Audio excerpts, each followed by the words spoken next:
Hey, everybody. Welcome to another episode of Off the Saddle podcast. Today's guest is Dan, or as we call him at work, Dan-GPT. How's everybody doing? Thank you so much for having me on here, Manny. I really appreciate it. Things are good. How are you doing? I'm good. I'm good. Yeah, I was just telling you about how work was stressful today, but, it is over now. So out with the work and in with the play. Yes, absolutely. So, so like I'm just it's always nice having some time off. So that's right. You just had a birthday. Oh yeah. So basically on Saturday, what we did was I had my annual summer kickoff / birthday barbecue where I go to Sprout to get the grass-fed meats, the Kobe beef hot dogs, all that stuff. Bought a bunch of beer and a nice cookie dough sheet cake, which was delicious. And friends came over. We grilled and drank. Had a nice custom playlist and some good music going on. Then I saw some metalcore bands Sunday at the Echoplex over in Echo Park. Flashbacks. Yeah, I know it's been around forever. I've never been there before. Had a very dirty kind of basement grungy feel to it. It was awesome. Definitely. Also authentic. I saw a band there from Australia called Make Them Suffer.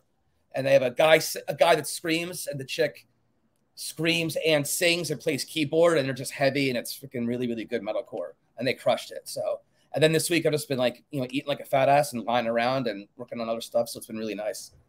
That's rad, man. Because what they get you invited like all your friends too. So it was me treating them in a way. The birthday present was like that makes sense. I didn't get an invite, so I figured it had to be friends. It was just one of those things where it's just like I don't have enough. There's just not enough space to accommodate like everyone, so I just kept it separate. So you're saying I'm really big? I've gained big some weight. No, metaphorically, you're a big presence. Metaphorically, so my ego. Yes, again, all metaphors. Oh no, this is going terrible. No, that's super rad. And honestly, I remember going to that Echoplex when I was a kid. And as an adult, and it was always rad. It was a really cool spot. Mm-hmm. I think I saw the moving units there. I think I saw who else? What'd you see there? I saw the moving units. Oh, okay. Mm-hmm. Yeah, I saw a few different bands there. It was cool, man. It was a pretty rad spot. And like you said, I think you nailed it. I guess they haven't upgraded because it was pretty dingy. but in the best sense. And then the venue's that size, no matter where you are, it's a pretty good spot, no matter what. Totally. And then and then I don't know how you are if you go see bands, but you always got to get a shirt afterwards. My buddy says that the shirt's the receipt for the show. That's something. So I always buy shirts. So a lot of my wardrobe is band tees, but I got a shirt when I was there too, and that's part of the experience, my friend. That's how we do things. Oh, that's awesome. Yes, I want to collect those. That's pretty rad. I think that would be the only way I'd want to buy clothing, because for the most part, whatever I have, and I'm probably not going to get anything else. I don't buy clothing, so right. So I think that would be my gateway drug to having a wardrobe. If I went to shows and bought their merch. Yes. But also, I think as a grown man, I do want to balance where not everything I'm wearing is a graphic tee or a band tee, but they're just so fun, and they get you attention. I like things that give me attention because I'm broken and hollow and dead on the inside. Well, not so dead that you can't get someone's attention. Exactly. So like Haley Joel Osment, he can see dead people. You know what I mean? I don't know if it makes any sense. Oh, it totally does. Oh, yeah. I did before this, to prep for this, I did go ahead and I rewatched Late Night with the Devil. Oh my God, yes. And we were talking about this at work, and I honestly wanted to have a conversation about this because I was super stoked on that movie. And I mentioned it before, I've come out on So You Like Horror, the podcast. Yep. And I love coming out of that because I always feel like he gives me this random assignment, you're going to watch 1950s horror movies. I'm like, sick, let's do it, Mm-hmm. And, or the last one I did, it was there's a curse of the Omen. So it's not even about the movie. Let's find out about the lore from the curse of it. And I'm like, fuck yeah, let's do that then, Yeah, the behind the scenes aspect and have it be like a mystery kind of thing, or however it is you guys presented it. Yeah, it's totally a different angle. Because I didn't want to talk about the movies, but like, oh well, hey, let's explore that curse thing. While I'm assuming weaving in stuff about your thoughts on the actual movie itself. So no, and that's kind of how it works, because you're talking about like scenes from the movie and how they relate to the curse and things like that. You know, exactly. So yeah, totally. Like it's kind of cool. Like it was really fun, and so I don't mind horror. I like horror. You know, I'm not like the biggest fan of horror movies, but I definitely don't gravitate to them. And when I saw this one, I was just like, holy crap. So what made this one stand out for you that you had such a visceral, in a good way, visceral reaction to it? Like, what was it about? Was it like the 70s aesthetic, or just, you know, like, what? I mean, it definitely helped, but like, I just really feel like it felt like it was a slice of life style movie before I watched it. And it was definitely that way. It almost was kind of like a found footage style movie where like you have like the actual recording of that episode. And then you also have like the back, you know, like the guy doing a documentary, you know, and during the filming of the show. And so I like that aspect of it, but I like the fact that it was like not going to be like, this takes place over the last 5 weeks or the next 2 years or something like that. It was just like, this is one night, one show, and like this is it. Like you're a fly on the wall. And I don't know, it's just that really kind of got my attention because it was kind of a fun, artistic take to do it that way. And the 70s vibe totally helped because it's rad. Mm-hmm. I like that there was like, it wasn't 100% practical effects, but you could tell there were plenty of practical effects too, not just like CGI. And yeah, like I don't know, it's just it hit a spot with me. I guess there's no other way to say it besides like sometimes you watch something and it calls you. You know, like that one called me. It just it felt cool. Like I felt like I'm going for this. Right. And going back to the effects real quick, which I thought was brilliant. Like when it gets the more like advanced like computer graphic type things, they make it match the aesthetic of the movie you've been watching the entire time. Like those effects make sense for the aesthetic of the medium that we're currently watching this in. If it was some like amazing effect that actually would hinder it. It would take out the experience, in my opinion. Then it would hurt the practical effects. And nothing would have won from that. So they did a good job with that too. I also felt like the practical effects, they were too kind of like on par with 70s efforts. Yeah, they weren't like life-changingly amazing, but they were just good. They were just like, good enough. But like But they got the job done, and there's a charm to it. Exactly. Like, and they could have like gone a little bit more expensive, and then it had been like realistically graphic or whatever. But the reality was, it kind of made you feel like you're watching a movie from the 70s as opposed to a movie set in the 70s. Yeah. Oh, that's a huge distinction. And I think that's so hard to pull off. But So I liked it. Cool. What did you think about? What was that? That's such a good point. Yeah. What did you think about like the movie as a whole? Because I know that you are a big time horror movie. Yeah, for sure. Fan. And especially this aesthetic. You mentioned the whole like found footage type thing, especially movies that look and like play out like this in real time, like these movies do, whether it's not conventional, 2-shot, over the shoulder, over the soldier. You know what I mean? It's not a conventionally shot movie with a nice tracking shot and blah, blah, blah. It has that more behind the scenes aesthetic because we're seeing angles from different camera sources are giving us the presentation of them delivering the lines and all that jazz. So where am I going with this? Okay, so I like movies that are presented like that anyway.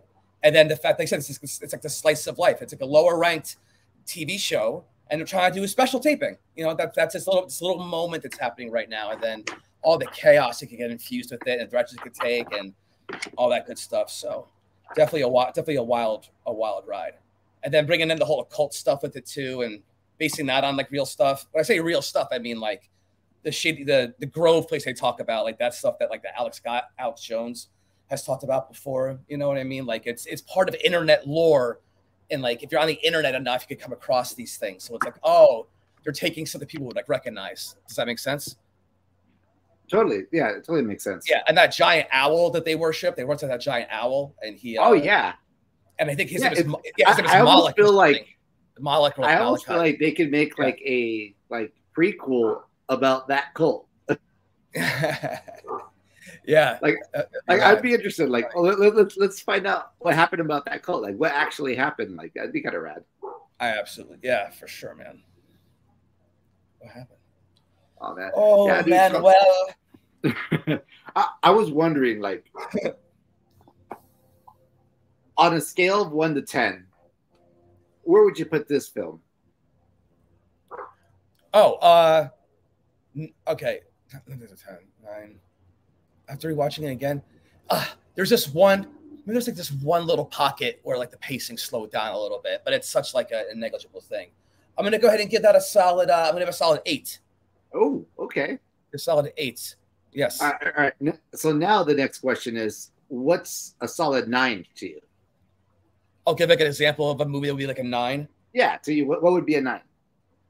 Like, I'm trying to think of something that I saw. Oh, okay. For example, that would be like a Zone of Interest. It won a bunch of awards. I've never seen it. It's about a not. It came out last year. It's about or maybe it was earlier this year. But a Nazi concentration camp guard whose family lives in this nice little piece of property right next to a concentration camp. It's like the mundane banality of his everyday life juxtaposed with, and it's all from what they call off-screen space. You don't see any of it. So it's just what's called diegetic sound. So you just hear the sounds of all the brutality happening, but you don't see any of it. And the way it's shot, very fly on the wall. There's no attempt at using the camera to make you connect with anybody. There's no intent of using the camera for you to be able to relate to someone, or for the camera angle to show this person's angry or show this or show that. No, it's very objective. You're not an engaged participant. You are just an observer of this. So that observer aesthetic, we're again intentionally not getting you closer to characters, intentionally taking away the film grammar we're all used to that helps you relate to who you're seeing on screen, intentionally denying that, right? So that combined with the subject matter, that's definitely like a 9. That was even like watching a movie. That was like, this is gonna sound so pretentious, Manny, but it wasn't even like watching a movie. That was like having an experience. And like 15 minutes in, realizing, oh wow, you're watching the top 0.001% of talent working perfectly in sync right now. It was like being on it was like a journey. At 15 minutes in, being like, oh my, this is going to be one of the greatest movies I've ever fucking seen, and that's exactly what it was. That's wild. Like, I remember like feeling so pretentious when I watched Baraka. Baraka. It's just, but it's so good. Yeah. Oh, it's so good. Yeah. I remember falling in love with that movie, thinking like, man, like I didn't even think like, oh, it makes me think this or that. I just remember watching it and being able to be like, I want to watch it again. Like that's kind of how I felt with that one. Like I watched it, I'm like, I gotta see this again. You're the only other person I know to mention that movie. That's the one where like it's this beautiful like footage of all around the world and like random footage, footage, and but it holds on to it for a very long time.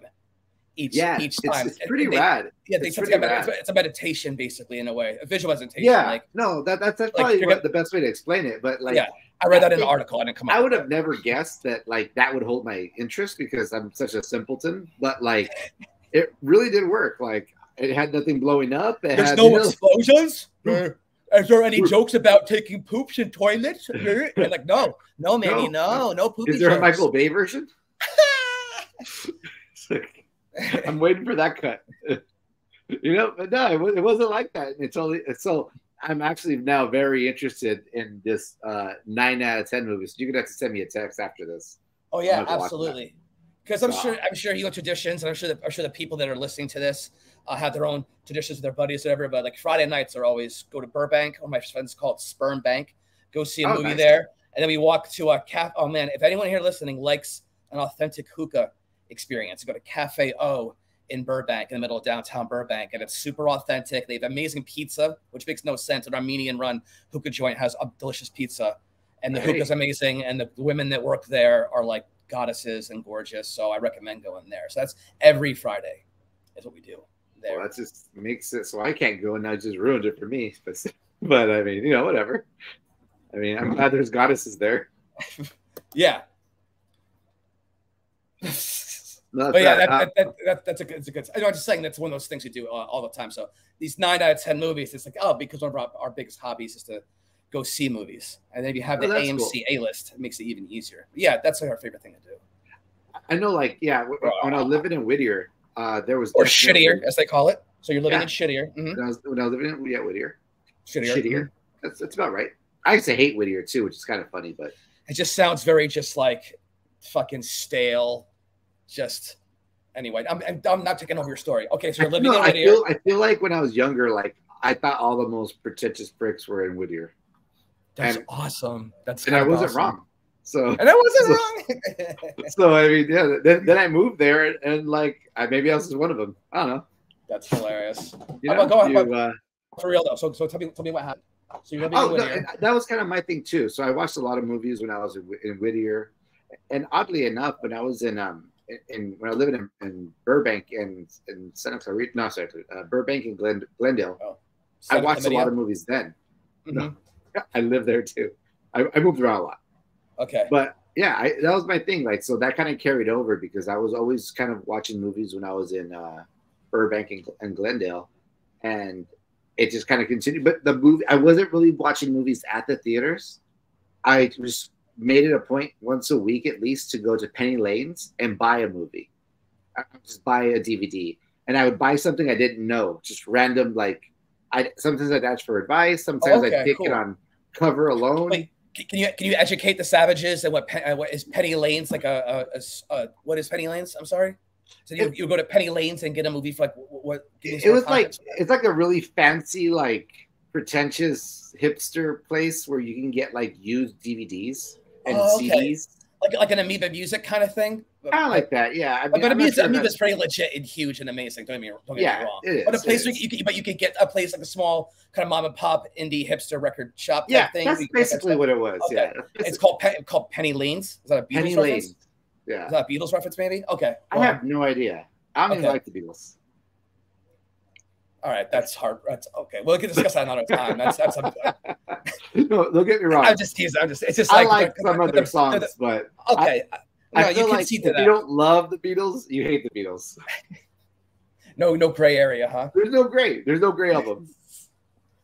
So, okay, so Penny Lane's, you would go, and then you could for like they would have like ultra cheap used. No, it wasn't like the cheapest in the world, but it was decently priced, $7-8 back then.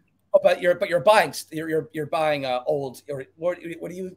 I was buying old DVDs and but how much are you spending? That was kind of my thing back then. I was like, I want to watch old DVDs. Okay, but how much do those cost? How much do those cost usually? $7-8. Yeah, that's what you were saying. Yeah.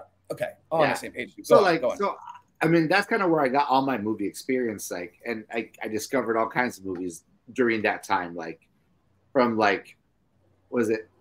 I'm gonna butcher it, but like Fellini's 30 something and a third or and a half or something. Oh, Fellini's 33 and something like that.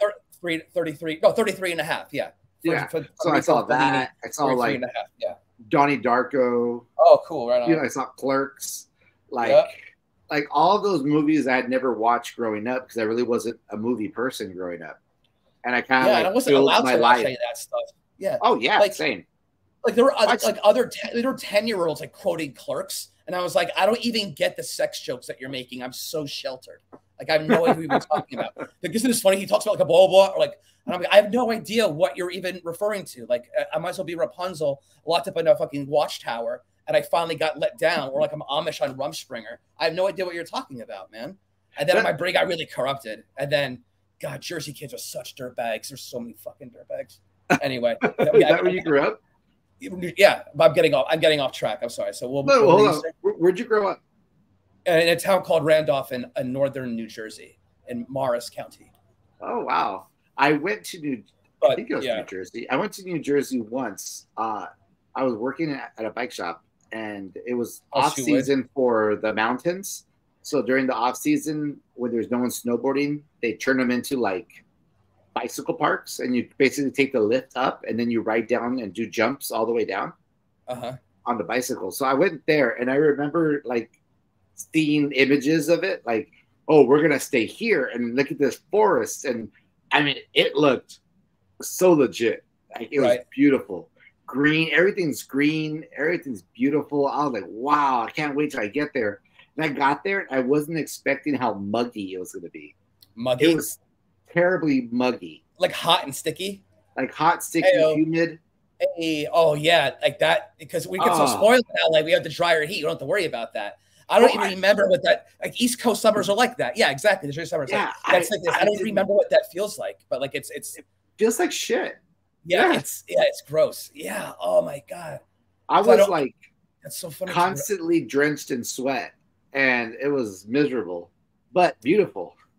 Oh yeah, like, don't get me wrong. People be like, "Oh, how was it?" I'm like, it's a perfect place to get a photograph that you don't want to be in. Like the photographs are amazing, but let me tell you, you don't want to be there.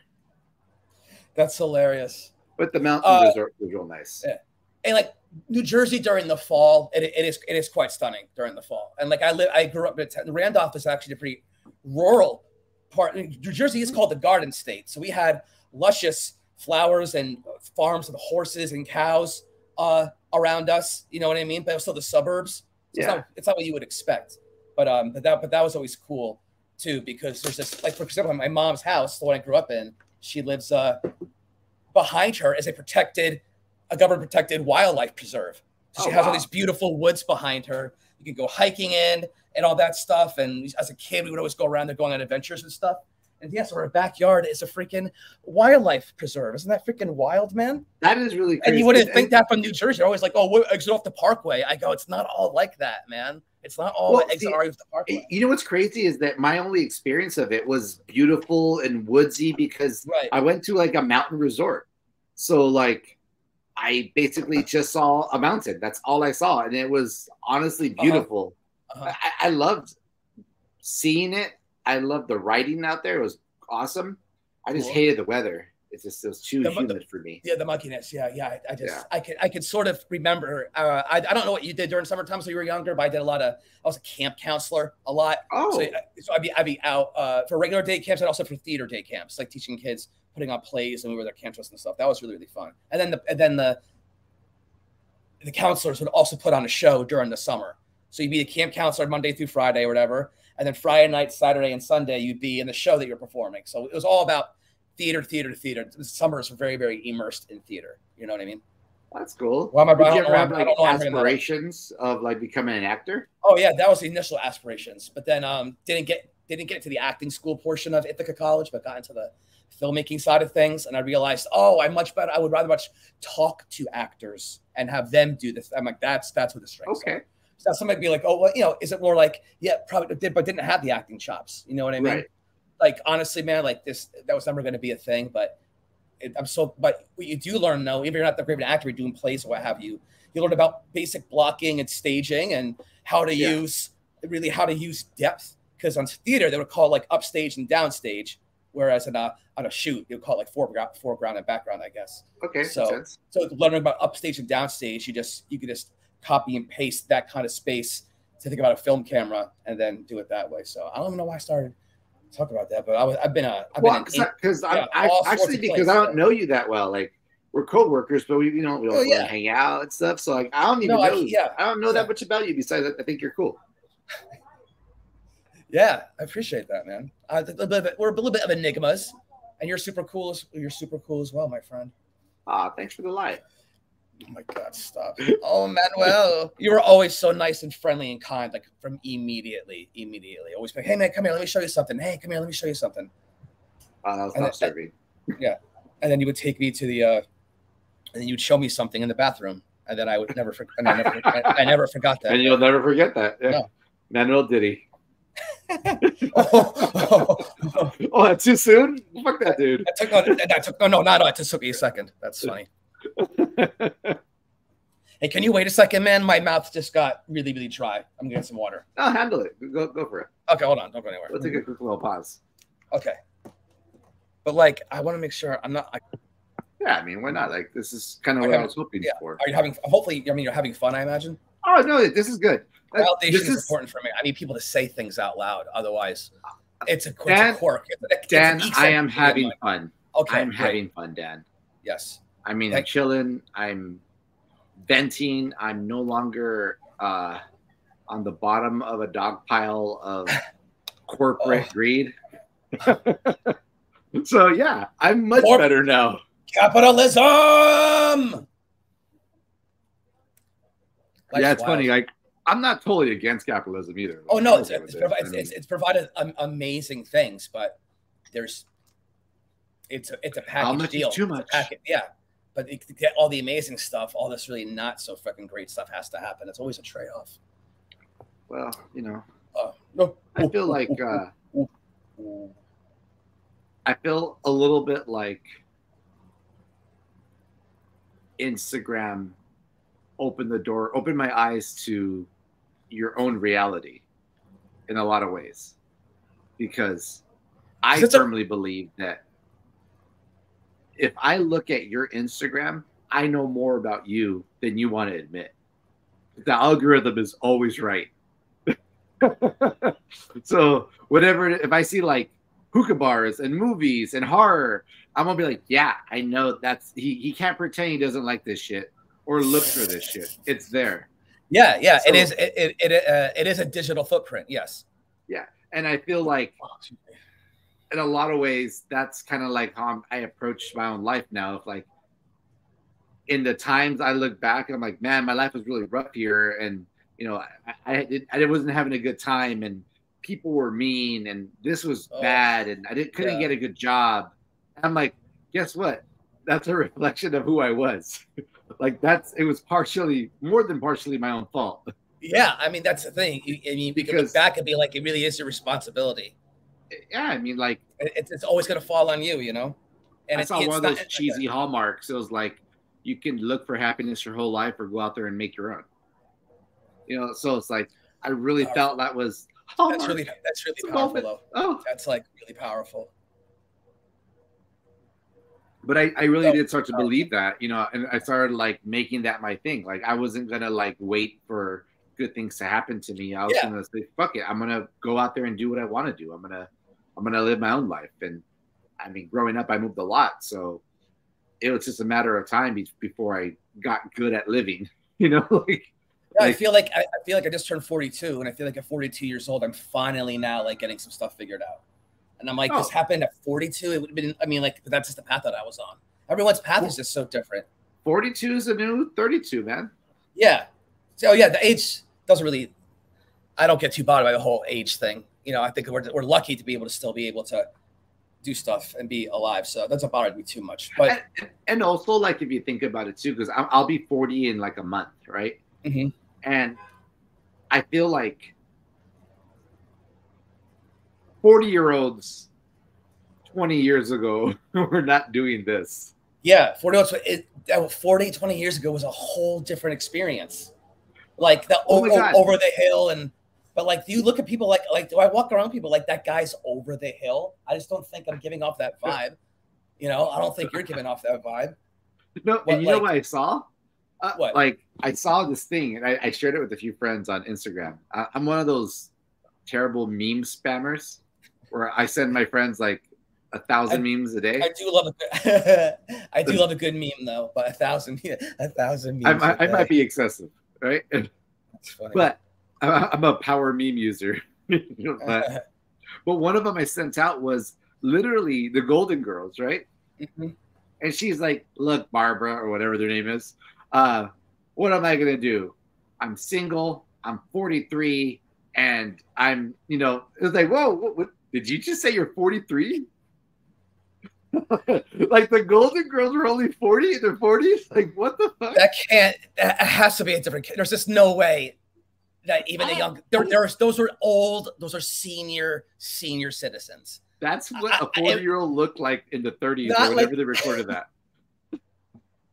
That's what they looked like back then. Like, the thing is, if we were to go back to old yearbooks and stuff, the kids would look so much older than we did, I think that we did.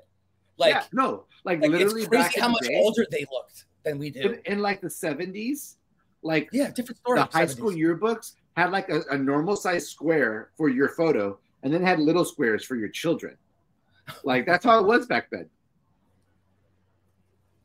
That's how it was. That's so, God, wow, I've never heard that before. That's so wild. Maybe that's so real. I don't know. No, that's not a thing. No, Okay. I wanted to indulge it and just indulge in it, and then I'm like, well, but wait, if I actually apply logic to this, it's gonna ruin it. Well, to be fair, that's a statement right there. If you apply logic to it, you're gonna ruin it. Yeah. Yes. It was kind of true in my high school. I went to Bassett High in La Puente, and we had La Puente. We had like one of the largest freshman classes of all time. Like they didn't know what to do with this. They didn't know how to handle it. It was just too many kids, right? And I bet all the girls looked fucking like 20. All those girls, they look like they're 24, and you fucking forget what you're looking at, and you feel like a disgusting old man. And we went from like the class with the most students ever to one of the lowest graduating class ever. Wow. And it was sad. It was really sad. That's not a great stat. That's not a great stat. You know, you want to make history, but not like that. Yeah. And then so many of the girls there and guys had kids. It was ridiculous. We had like a school that ruins everything. We had like we had a school within the school for like moms. That rivaled how many moms there were, or how many women in general there were in that school. That ratio is all sorts of wonky and fucked. That's so crazy. Yeah. Man, you always have those random facts. I think it was called like Genesis or like something like that. And I'm like, dude, if like, so Bassett's mascot was the Olympians. I always felt like Genesis mascot should have been the swallow. Is that reference to like swallowing, like? Yeah, you should have instead of had a child. Oh yeah, instead of busting it and yeah, I didn't go over well, but I thought I know. But the thing is, and I would have reached that conclusion on my own eventually. So no, I like that name. I would have eventually figured that out. So yes, so that's darkly brilliant though. It would be a bird, but I mean, there'd be a double entendre there. Yes, exactly. It would be darkly brilliant because once they get a little extra thought, they're like, I see what he did there. Well, the sad part is that joke wouldn't have went over in La Puente either. Like 5 people would have got it. So whatever. I love La Puente. Is it okay to talk about like is it cool to ask about how the taco day was fun? Do you want to talk about work, or do you not want to have that in this conversation? Hold on. Let me pause this. We can't talk about that. I have to delete. Okay, so I just want to know how that. I want to have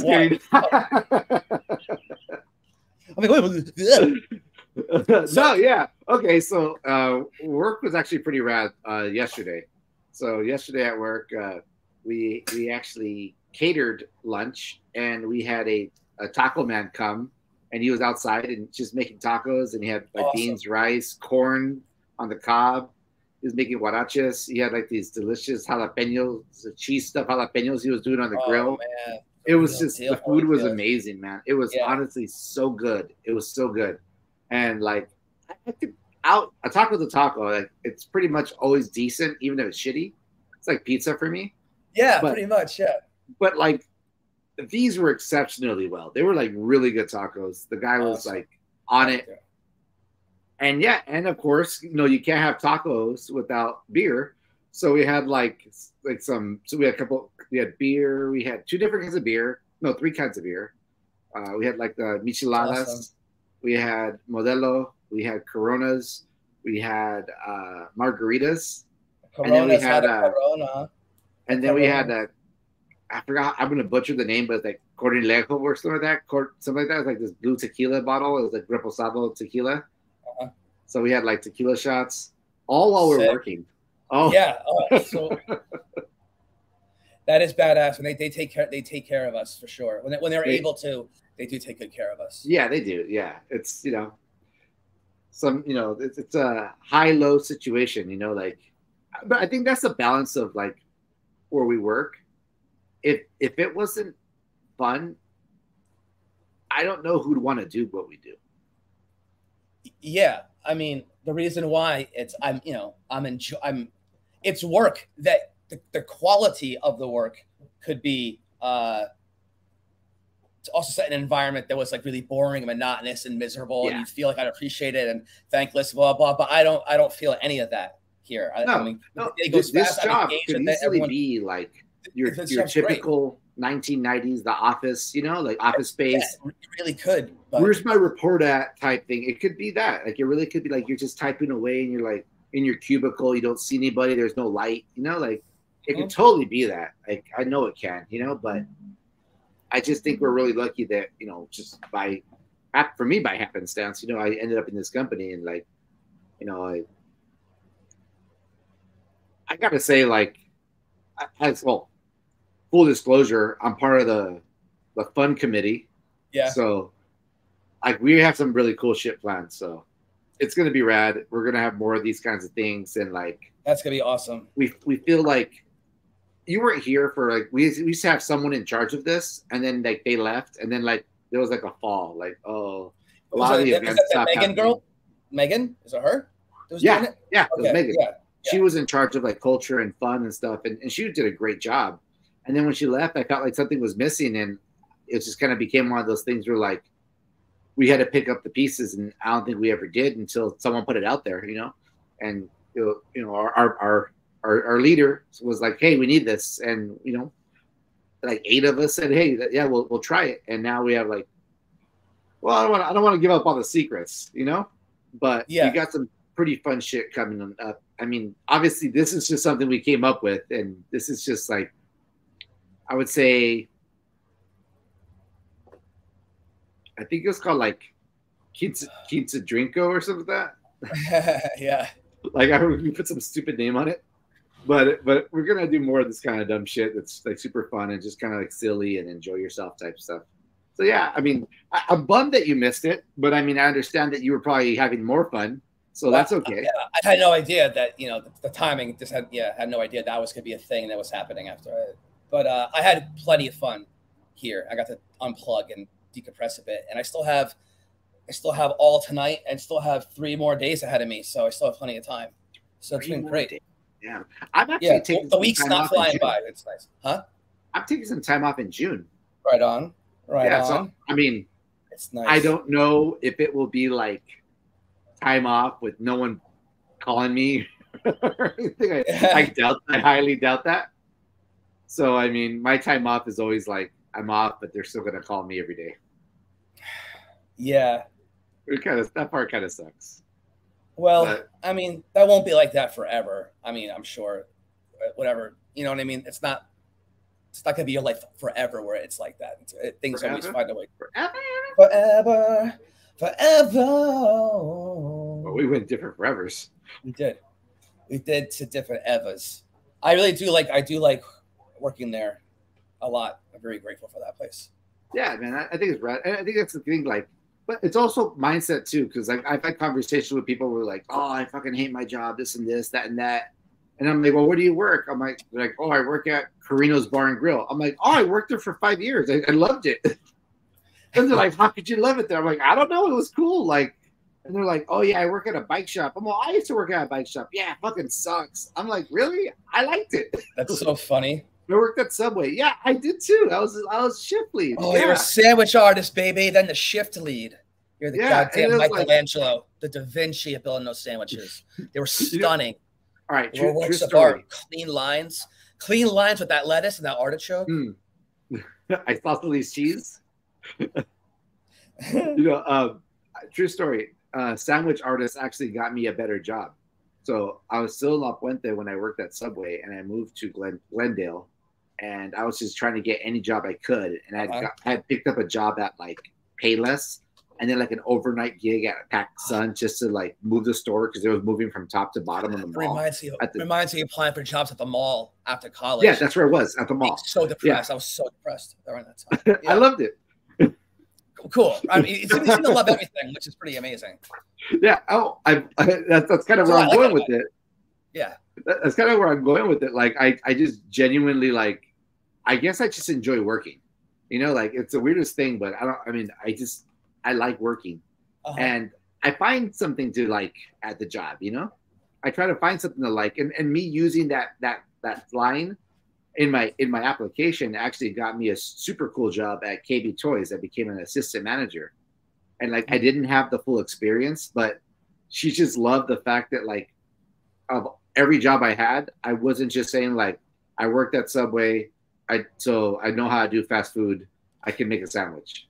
You know, like I didn't say that. I was like, oh, I literally wrote, I was the sandwich artist at Subway / shift lead after that. Like first sandwich artist, then shift lead. And she just like that, like broke the ice, and then she just started talking a little bit, and I ended up getting that job. And brilliant, isn't that just the way things work? It's wild. It is, it really is, and like I don't know if it does anymore. I wonder if that's kind of like jobs suck now for some people, like because like you don't really talk to people like that until you're like really, really close to the end. Like either you got the job or not. Like before, you'd walk in like, "Hey, I'm looking to get a job," and they'd be like, "Oh yeah, well, what's your name?" And you're like, "Oh, my name's Billy," and you're like, "Oh yeah." Oh my, that's the whole process is traumatizing. But nowadays it's like they don't know who the hell you are, and I don't think they care. They're like, "All right, well, do this online application. I don't want to see you, and then do this test. I still don't want to see you." And then if you pass all that shit, it'll be you and 2 other nerds, and we'll see which one of you gets it. And I probably won't like either of you.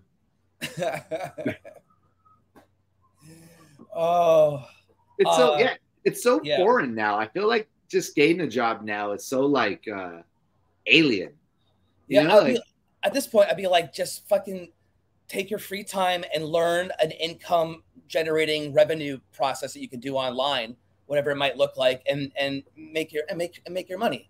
But I'd like that. I don't know what I do. Because what I'm saying is like now people can do that now. What I'm trying to say is that option's now available. We didn't have that option, obviously. Yeah, I mean, but they had that option now. It's just like but I don't even know where I'm sorry, I don't even know where I'm going with that. I just remember the process of having to go to the mall to like fill out jobs at like electronics boutique and like some random dumb shit to try to get a job after college, after having like this film degree and being like feeling so far away from everything. But then I eventually got to California and I got out of there. But did that like, because I guess like I never had anything that impressive growing in at high school, So like for me it was like out of high school I'll take whatever job I can get, Yeah. It must have kind of felt terrible to know that, hey, I'm good at this, but here I am at KB Toys. Applying to work there, not even getting it. Not even getting a job. Oh yeah, so many jobs I applied for that I didn't get here, and I mean there and here, and I've been fired. Were there any jobs that you were going to apply for, and you're like, no, fuck that, I'm not going to even try. No, I won't do it. There were times where like it didn't matter how little money I had, I was like, I can't do that. You can't let your ego. You have to like look at your ego and look at your bank account. You know what I mean? You got to measure those stuff. Oh, it's always the balance. The beagle lamp, you have to measure that stuff up, and then but people talk about balancing your check, but you got to balance your ego between how much am I going to eat today, or do I want to work here? Yeah, like how much am I willing to sacrifice? Am I willing to potentially be embarrassed? Am I willing to potentially lose this or give this up? Like, those heavy questions you got to ask yourself. That was my big turning point for me. When I moved out, I had all kinds of instruments, and I played a lot of like in bands all the time. Cool. And like I wasn't very good at it, but I loved doing it. It was like totally passion. Just like I enjoy doing this. So fuck, I know I'm not that good, but I don't care. It's fun, Yeah. And I had like a drum set at my pad, 2 guitars, 2 bass, amps, all this other shit. Sick, dude. That's and really like cool. We just, because it was the young life and single life, I had no kitchen table. I had no fridge. So punk rock, right, man? So we just had our drum set. We just had like a drum set in the kitchen. We just had like an area to play music in the kitchen of our apartment. We were fucking hated. I'm sure we were those assholes. Oh boy, that's so funny. And like, it was so fun. And then it was all fun until she hit the fan and I got really, really sick.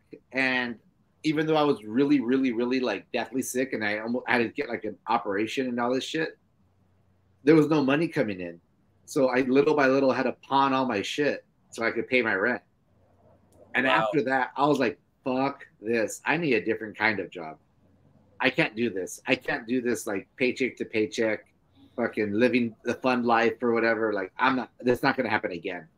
So that was my ego, like completely went like, boop, forget that. It was after that, it was like all about bank account. Like, I like this job. I'm going to have fun here. Oh, what is this? Yeah, I don't care. I want to be here because I don't want that other shit. Like I didn't want to be that dude losing all his shit because he can't pay his bills. Yeah, not wanting that other shit. Yeah, exactly. And so that's part of the dance that we do. It's getting it's working towards what we want, but then also making sure we don't get caught up in, because other dudes will tell other guys, they'll have moments of pure clarity and truth where they'll just look at you and say shit like, don't get married, don't have kids, don't do it. Like they'll have these moments where they'll just tell you that. So I believe them now. You believe them? Well, when I say I believe them, what I just mean is it's like I'm there. Those opinions have credence, they have merit. Dan, look at me. Dan, look at me. I don't even know why I'm bringing this up. Don't do fentanyl. Don't do fentanyl. Don't do fentanyl. Don't do heroin. Don't become a scuba-less deep diver. That's it. Okay. That was my moment. That was my 3 truths for you. Don't do deep sea free diving. Because this is too dangerous. I mean, those are my 3. I mean, we all have 3. Those are mine. Don't do fentanyl. Don't do heroin. And talking about the things to not do. Yeah. I got you. Why did that take me 3 hours to get back to where you started from? Don't worry. When I edit this, it'll be instant. It'll just be like, boom, happened. Because before you said, we're like, oh, I'm not the editing type. I'm going to let it run raw. So which is what I'm doing. I just said that. I'm not going to edit shit, dude. Well, they're getting I'm glad I learned how to pause. That way we can get up and do something real quick, and there's not like an awkward minute or two that there's. Yeah, exactly. So me learning how to pause while I'm recording is like my saving grace. And now I don't have to edit. I'm gonna slap some music in the front, and we're done. Boom. They call that editing in camera. You're editing in camera, basically, which. See? This is my apartment, by the way. So it's a studio apartment. Nice. So we're in the home office here. And then right over here, you can't see. This is I have my heavy bag here. My boxing heavy bag is right here, and my bed's right here. And then we have the kitchen area and bookshelves, my TV, and then I love this place. Yeah, that's rad, man. Like I like having a studio apartment. I just don't need a 1-bedroom. I just don't need it. I prefer this. The dopest place I ever lived, I think, was in North Hollywood, and my roommate and I were like. It was a studio apartment? No, it was a 2-bedroom. It was a 2-bed, 2-bath. And it was a huge 2-bed, 2-bath. Nice. And it was just like, well, one, it was massive. They gave us 2 carports. And it was like $800 a month. Ridiculous. And we were like, why is it so cheap? Because we were looking everywhere. And everything was like $1,200, $1,300, and we're like, man, maybe we just like find a place that's a 1-bedroom and we can like alternate who gets the couch, who gets the bedroom, depending on who has a date or something, like we'll keep it very like non-personal. So like we just have our shit, and we were talking about that. We were like legit trying to figure this out. How are we going to be able to afford enough for both of us? And we were like, no, we'll figure it out. And then we found this amazing place in North Hollywood, like down the street from Deja Vu.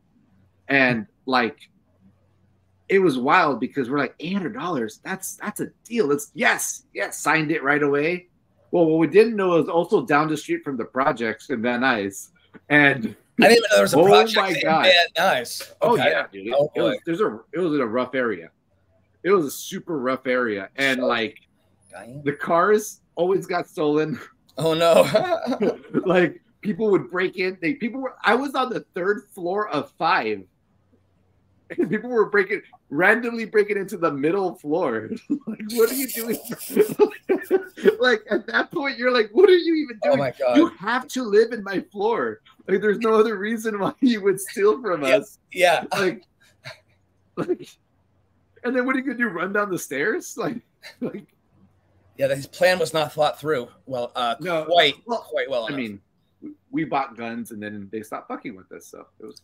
What a different experience you had, man. You had a very, very different experience growing up. That's wait. That's not normal. What did you have? Oh, it's the suburbs of New Jersey. The shittiness is manifested differently. I was already 20 years old at this point, Yeah, I was talking about in general, I guess. Oh. I'm a little. When did you move out to California? Moved to California in January of 2006. Yeah, how old would you be at that point? You were like 23? I was like 23 or 24 or something like that. Yeah. So it was kind of same. Okay. We had the same California experience. It's just mine was in a ghetto-ass area. I thought you were referring to some things happening when you were much younger for a second. I thought. Oh, no. I thought we went there for a minute, and that's what got me confused. Okay. No. But that was me. I was 10-year-old when I got my first gun. I don't know why my brain went there. I mean, that's a much more fun experience, I think. Like, if that's the story I was painting, I'm so stoked because it's gonna be a great episode. Absolutely. So the girl I drove out here from New Jersey to LA, and this girl that I knew back in college, we were a little bit of an item for like a little while, but nothing serious or anything. Right. And she was like, hey, I'll come with you for the drive. And at that point, we have been talking via like text and IM back when AIM was still a thing. Ooh. What have you. But so anyway, we stayed in touch. To her, she was okay, I'll come with the drive with you, and she'll just get her some fresh, get her out of her where she's at now and blah, blah. So her plan was to drive to LA with me, and then she would fly back and she would move in with her boyfriend, and they would get their own place. And that's the whole plan. So the boyfriend thought, oh, she's going to go on this drive, and then she'll come back later, and then we'll start our life together. Her name was Chrissy. No boyfriend thought that. When Chrissy got there, the weather's amazing. Her and I both got jobs right away. So like we just started kind of like, we each found an apartment quickly. So yeah. They weren't ideal situations, but we had situations set up. So she then, many, like 18 years, however many years later, she never went back to New York. She just stayed out here. So, and her boyfriend would call. He was so upset. He's still calling now. I bet he's still calling now. Yeah, but he was so, come back. And I was like, no, man. Here's what happened. She experienced the weather, and she experienced a bunch. She's a cute girl, right? But she experienced a bunch of guys giving her some positive attention. I don't blame her for that. And we could hit the reset button. No one knew who the fuck we were. That's pretty cool. We were starting all over again, and it was amazing. The whole goal was to hit the reset button and start completely over again. Do a factory reset. I totally understand that, because there was a point in my life where every year I moved to a new city. That's just way too much. For like 8 years in a row. And what age bracket is this? Is this where you're growing up? This is from your 20s, from 17 to like 20, 25, 27. Oh man, like you're becoming a grown ass man during that time, and like, you just have no stability, no consistency, none at all. It was just every like my lease is up, let's move. Like fuck it. Like I remember when I got married, I still had my go bag. Like I had a backpack and a little like satchel of like if something happens, supplies? I'm ready to go. Oh, like supplies. Not even supplies. It's just like, well, I got my cool clothes here. I got stuff I really need here. Not life or death situations. Just never mind. I'm reading way too much. Just like get up and go bag. Like you know what? Go back. Yeah. Like I'm living in whatever Burbank, but you know what? Burbank's done. I'm gone. I'll leave it. I'm leaving it. I'm done. Gone. I'm gone. I'm moving out. And they're like, well, your contract. Fuck you. Keep the money. I don't care. I'm gone. That's how I mean, that was terrible. It was took a while. It was a different time. But that's just pure chaos though. That's a lot. That's a lot of moving. I never thought of it that way until I got older. It's a lot of that change just during a time where like probably having some real consistency and stability would have been a good thing. You kind of anchor yourself a little bit as you start figuring things out. But I'm assuming, Manny, it wasn't easy to anchor into anything when you're moving that much, right? You know, it's funny. I at the time, I genuinely thought it made me better or stronger or whatever. And it made you more resilient. Yeah, sure. But that resilience comes at the price of like you said, not being able to anchor yourself. Mm-hmm. So, like, trade-off, I guess. Completely good with this job or that job or here or there or like. Yeah, it was hard. It was hard for me to stay in place. Yeah, but I didn't realize this until I was already like 35. But hey, what matters is you did have the realization. Yeah, and that's huge, right? Slow learner, like. I hear you. Big dumb guy. Like, what am I gonna do? No, you're brilliant, dude. You're a freaking stud. Oh, you're too kind. You're too kind. You know what's funny? Yeah. Jose teases me all the time. The minute Jose saw you, oh, Yeah. The minute Jose saw you, he started teasing me. He's like, "Oh shit, it's like your cousin." Oh, that's right. He dresses like you. You guys look like you guys could have been related, kind of. Like cousins. That's so funny. That's in his eyes, the conclusion that he drew from that. That's so funny. Yeah, like completely racist terms. Like oh, two white guys. I'm like, I'm not even white. He's like, and he's like half white. But yeah. So funny. He even wears his hat like you wear your hat. I was like, okay, yeah, Jose. That's it's not too off base. That's based, as the kids would say. Oh, I don't know what that means. Based just means something's rooted in truth, has truth to it. Or I'm saying that's truthful. Based. I saw this thing where like white people and black people have like the opposite terms. Yeah.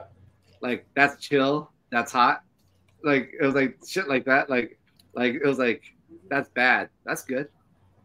Like it was like throughout the time, they've always had opposite terms. Like the opposites of them mean the same thing. Like calling someone stupid means you're calling them funny.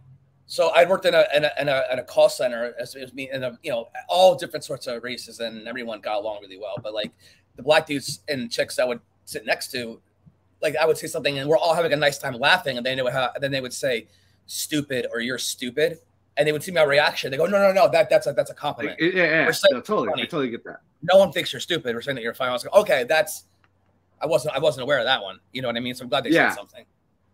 Yeah, I had the same thing. They'd be like, "You're a dumb piece of shit." And I'm like, what? And they're like, no, you don't get it. It means we don't like you. It means we don't like you. Yeah, we don't like you. Okay, that one might have been different. That's a little more on the nose. That one on the nose. Yeah. Well. But you know what? You never know. You never know. It's just like, so you're saying is when you just directly look at me in the eye and say you are like a worthless piece of shit. That is actually you complimenting me by really calling me the opposite. Yeah, that's right. Totally, so like I'm just having that's specific, but we'll go with it. Let's just do a test. Let's just do a test. You're a fucking useless piece of shit. Thanks. Yeah, I do feel that's not going to cause weird patterns later on in my life. Yeah, that sounds great. Fuck you too, Dad. Thanks. So I hear like I have older kids. One's 18, one's 14. Right? That's just so fucking crazy. And I hear them. I hear that they some of the words they use. I'm like, I don't even know. That's why I know I'm old. So I'm like, I couldn't relate if I wanted to. Fuck. I don't know. I won't say his name, but we have a coworker that's young, and he sometimes he has the vernacular that I'm like, what the hell does that mean, dude? It's just funny. Like his way of being is young. Like I associate the way he acts. I associate it more with my kids than I do with like a Gen Z kid, like a Gen Z. Yeah, he's very Gen Z. Yeah, totally. Yeah, that's so funny. And it's appropriate. It's appropriate to his age. Is. No, it makes total sense. Yeah, but it's good times. It's like that's a young whippersnapper. That's what they meant. That's just whippersnapper. That's funny, man. It's like oh yeah, that's a clear delineation. That's a clear difference in generation there. I have a really fond memory of the word whippersnapper. Oh yeah. Yeah. So I remember being like, I don't know, 10, 8, playing Sega Genesis at my friend's house. Sega. Okay. And we were playing Streets of Rage. OG, one of the best GOAT, if you will. It really is. I love saying GOAT. I like that. They had like these like prostitute girls with high heels and like have her head shaved, and they had whips. And we'd be like, "Look out! Here come the whippersnappers." And that's what you're talking about. That's word. So endearing. That's so that word was endearing. Like that was my thing. I mean, it's not funny that memory has found a way to just stay attached to the gray matter of your brain, like it never went anywhere. No, all the things that have come and gone, and that one's still there. That one stays forever. It's so oddly specific. I guess so. That's my memory, dude. That's my memory. Like at work, like all the words that could have been used, that happens to be one that also had that connection. Like that's just, things like that are always just fascinating. It's like my like we are way more connected than maybe we give ourselves credit for, even if it sounds a little bit creepy. I don't know. Sometimes it's weird to see out. All right, what were you saying? Like at work, like obviously we talk to a lot of people. We do a lot of emails and shit like that. So there's a lot to remember. A lot of it's just communicating effective emails so things make sense to people. That's really all it is. Okay, yeah. And like my thing is I have a terrible fucking memory. I have a terrible memory. So like I had to make it a point to do really, really well at my note taking. My note taking had to be like epic level just to balance myself out. Which I see you do at the meetings every week too. Yes. I do that not because I want to, but because I'm so inadequate when it comes to remembering anything told to me. Like, so this is my only way. It's like this is the only way. You gotta do what you gotta do, man. You got what you gotta do. Seriously, that's just if that's your learning style, that's your fucking learning style. Whatever. Right. But I think it's funny because I'm getting paid for this. I want to move up in this company. Sure. And I can't get myself to remember, so I have to write it down. But Whippersnapper from when I was 8 no on a Sega game. No rhyme or reason. Who knows? Who knows? I mean, the heart knows what it, the heart loves what it loves, and the mind remembers what it wants to. If this part of our conversation, if we were in some sort of weird indie, off-kilter, maybe rom-com adjacent type movie, okay, this conversation would be planting a seed of something, and then I'm sure on the third act later on in the movie, whatever kind of nugget that we just started planting here with this kind of part of the conversation would then eventually turn into something else. I feel like that's like where we're at right now. Does that make sense? It does. It does. Seeds being planted of weird ideas. And then kind of.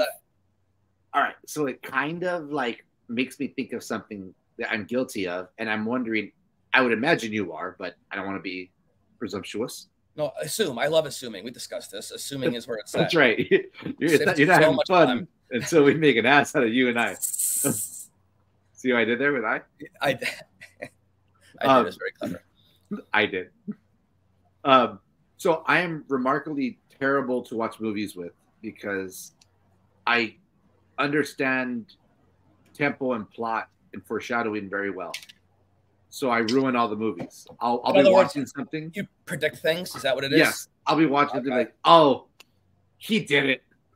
And my wife's like, shh. Oh, and the thing is, it comes out of your mouth so quickly. You don't even have to filter it out. Because my stupid mouth has no nothing wrong with having a thought. Because a thought, who cares? Nothing wrong with having a thought. And if you're that smart that you can do that, that's amazing. The problem is like the trick is you can't vocalize it though. My thoughts come from the chest and they go to my mouth before they get to my brain. So. Oh yeah, it goes the opposite direction. Yes. You sneaky little whippersnapper! That's why you got remembered. It came into the back of it. That's how you remember. Yeah. It's like Prohibition era Chicago. You're sneaking in through fucking basements and shit. Because Al Capone has a bunch of beer. I thought it was just a really bad impression of Adam Sandler. But I mean, sure. Well, one of Adam Sandler's when he's doing an old lady kind of thing. Yeah. Yes. Which, by the way, Adam Sandler in that Spaceman movie was really good. I've been hearing cool things about that. I liked it. It was a little bit, what's the word, like avant-garde or whatever. Oh, but I dig that though. But I liked it. I totally liked it. I mean, I like Donnie Darko. I like all those weird ass. Donnie Darko is pretty rad. So are you that kind of person? Are you the kind of person that can like be watching a movie and you're like, oh, I know how this ends? Oh no, that's the thing. I'm notoriously bad at that part, or I'll fall for the red herring. Oh no, he died, even though we didn't see him actually die. He's too mean of a character to have died off camera. So most people are like, well, no, he's going to come back, but my brain's like, no, he died. Like which I think is a good thing. I was about to say, moment, my brain isn't even bothering to think of anything else right now. Yes, so that's why it's a gift. It's a gift to me. I just keep my mouth shut. It really is, though. It really is because I think like you get to enjoy it the way it was supposed to be enjoyed. Where I'm over here like what it is. I'm looking to ruin the movie for myself. My brain is always looking to ruin the movie. It's too. Even if it's coming from the same place, it manifests itself completely differently. Yeah. One is preserve, and one is like spoil. Isn't that interesting? Like two opposite things. Yeah. No, maybe totally. Yeah. But so the thing is, so like say for example, you could predict some stuff. You could think it. Who cares? But you don't want to ruin it for your wife or whatever. So, but the problem is, it's going in the opposite I've gotten better with age. Okay. I've gotten better with age. I'm not like, Jesus dies at the end of this movie. Well, you'll keep forgetting more and more as you become more and more senile. So eventually it's gonna cure itself anyway. Which I'm a big lyric and quote guy, which I'll butcher it, but I still love him. Reminds me of the movie Waiting, where he's about waiting tables, the Ryan Reynolds movie. Ryan Reynolds is talking to the old man, and he's like, "So what's it like being old?" He's like, "Oh, it's awesome. You can tell kids to fuck off and flip them off, and it's great." He's like, "Oh, that doesn't sound too bad." He's like, "Yeah, but sometimes like I find myself flipping off little kids, and I don't remember doing it. I don't know how I got there." He's like, "Oh, that's not good either." I love shit like that. That's such a great reference, dude. My street, man. Like, what will happen is it's a pretty narrow street, Wilcox Avenue, right off Highway Boulevard. And if someone, whoa, careful! You're gonna have people following you now. Oh yeah. It's okay. You're gonna get a knock on your door. We can stop it there. But on this. Do you hear all that honking? I hear the honking. It's because someone will double park going one way, someone else will double park going another way, and then you get to a point where it's like Tetris, and the cars can't just go anywhere, and then you're just like stuck, and you can't get out. And I see this. I was so lucky I have not been caught in this before, but inevitably I'm gonna get caught in this. But right now I haven't been. But like right now it's like. How far is your commute from work? Oh, it's beautiful, man. I can get there in like less than a half hour.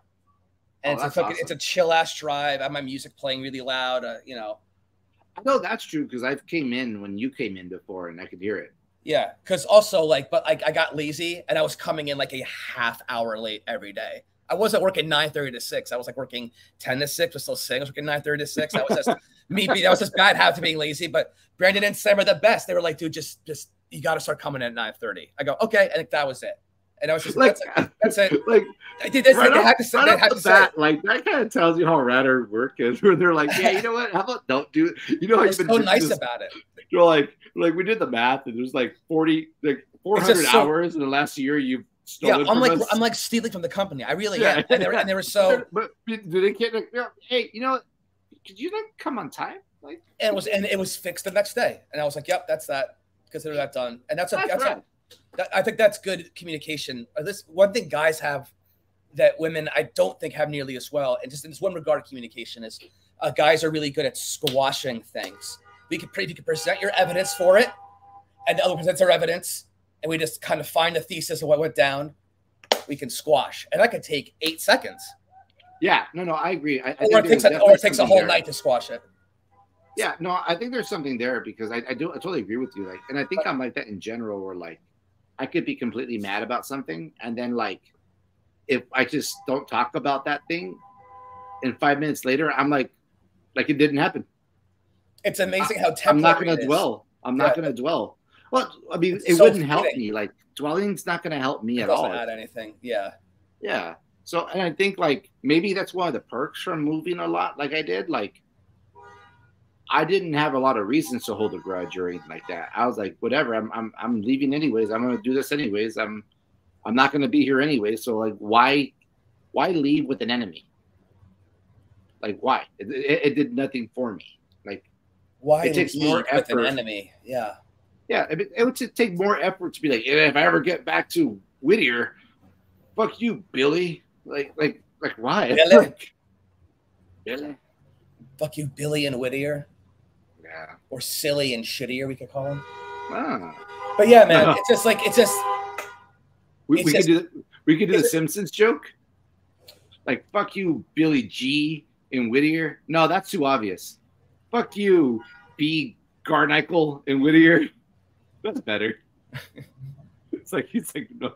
If you say both, there's no yeah, that was like the Elisa joke. But yeah. I love Simpsons. Me too. Up and at 'em. Up and at them. Up and at 'em. I can do that all day, every day, and never go crazy. Those are fighting words. So that's the goggles. They do nothing. Like iconic. Again, that's burned. Here's the thing. Me and my friend, we freaking talk about this every once in a while when like we're smoking hookah and we're just fucking getting a little goofy.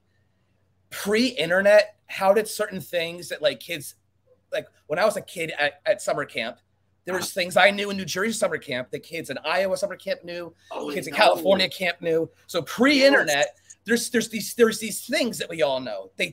that weird song where you crack eggs on someone's head and the thing drips down. Like these really random like campfire tales and really weird shit. How did all that spread pre-internet? Like I don't understand. Like how did that happen? How did we? Is that just the power of just like a time where everyone was just talking face to face so much more or something? It's just it's just. But it's just so crazy, the level of like a small little, like a YMCA based camp in fucking Randolph, New Jersey, okay, that I went to as a camp, a counselor or just a kid. And then some kids somewhere in fucking Iowa. Like at those two camps, kids are talking about the same bit. But how did that get? It just blows my mind. No, you're totally right. Pre-internet. Right. Okay. And you're totally right. And that's so rad because there were like these like universal not truths that like people talked about, like, and it was so wild because like, how did we find this shit out? Like, and I'll tell you, I found out because someone at school told me, you know, like that's kind of how I got my information. Somebody at school told me, and if I was sharing you information, it was like a cousin or a friend told me. And so I feel like it was word of mouth because there was not only no internet, there was like nothing internet, and there was no phones really either. Because phones didn't belong to children. Like if you were a kid on the phone, they just slap you. Like, what the fuck are you doing with the phone? Like, what's wrong with you? Who are you calling? Who are you even calling? Put the phone down. What year were you born again? Manny, what year were you born again? 84. You were born in 84? Yeah. Okay. So we grew up the same everything. Okay. Yeah. Yeah. But like the only pop culture you knew what was ever happening on TV live that night. Like a huge thing was the original It miniseries. That was huge. Everybody talked about was part 1, part 2, the It miniseries. Again, the original with Tim Curry, and then I got really into the Shining miniseries that they did. Me and my mom like baked brownies and watched that shit together. There's a lot of nostalgia there. You know what I mean? My thing was like X-Files. X-Files was like the first cult show, I would say. Yeah. X-Men, I would religiously watch X-Men. Yeah, that cartoon changed everything. Like that cartoon's massive. It really did. It really did. And X-Files changed everything. That's the first cult fandom of a TV show, really. Yeah. In America. And I don't even believe that they've ever done cartoons better than X-Men, as far as American cartoons on TV. Like now it don't count. Like because now it's like they crack the codes. You know, like they understand that the cartoons aren't for kids anymore. But or you can market towards kids, but you have to have just enough adult shit in there. Yeah, like realistically, like freaking I think SpongeBob was the first show I saw that was like geared to adults, but made for kids. And like it was like for sure because it wasn't The Simpsons because that really was only for adults. And as a kid, you weren't really supposed to watch that for me at least. And you missed so many of the references when you were young. You know what I mean? Oh yeah. Like watching The Simpsons in elementary school versus watching it in college. You're going to pick up on just so much more stuff. You know what I mean? And it's so crazy how like, I would say like brave the writers were for The Simpsons because like, I remember watching one episode of The Simpsons and they're like, this guy, I think Homer starts yelling out the window and he's like, I'm mad as hell and I'm not going to take it anymore. And it's like, that was like an iconic Simpsons scene. And little did I know, years later, I would watch Network, an old ass movie. And it's like a really good movie, first of all. So if you haven't seen it, watch it, right? Well, I've that last part I've seen before because it's just so crazy when he has the meltdown at the desk. And, Like, and like, I am a human being. I have value. That whole shit. It's just and it's kind of wild. Like fucking crazy. One of my favorite lines of all time is actually I love good writing, and there's this part where like because he like leaves his wife for like this younger girl.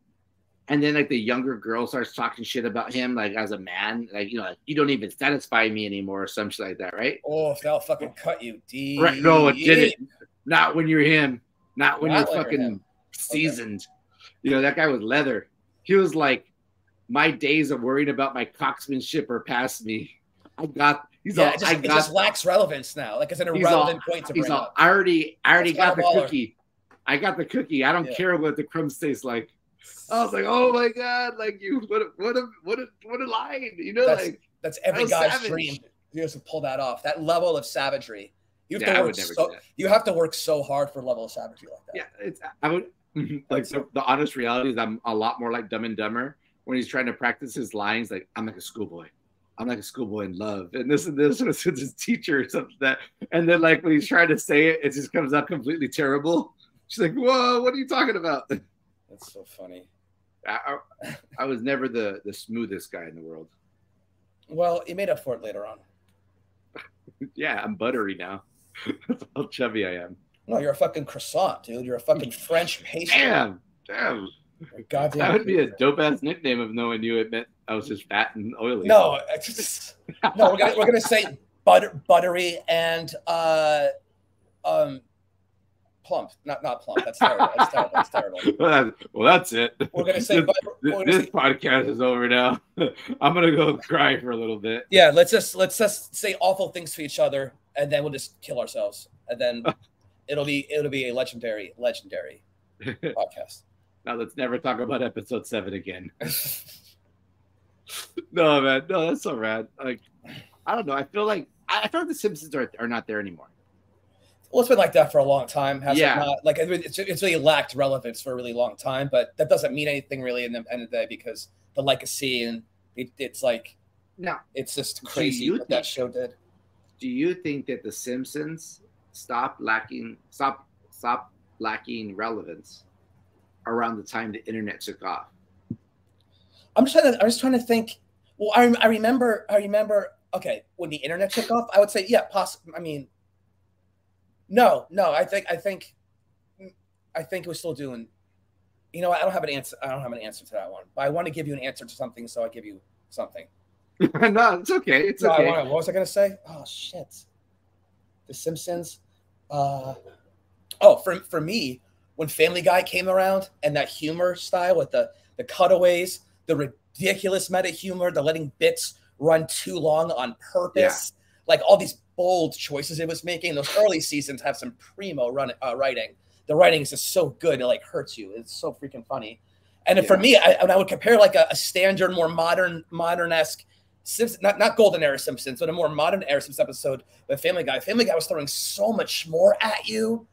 And it was just like, and there's all these Easter eggs. If you caught like a reference you knew no one else was going to get, I was always like, I know what they're talking about. And also Family Guy did another thing. You could be in a room, you, me, Jose, a couple of your buddies, maybe some kids we're all in a room watching Family Guy together.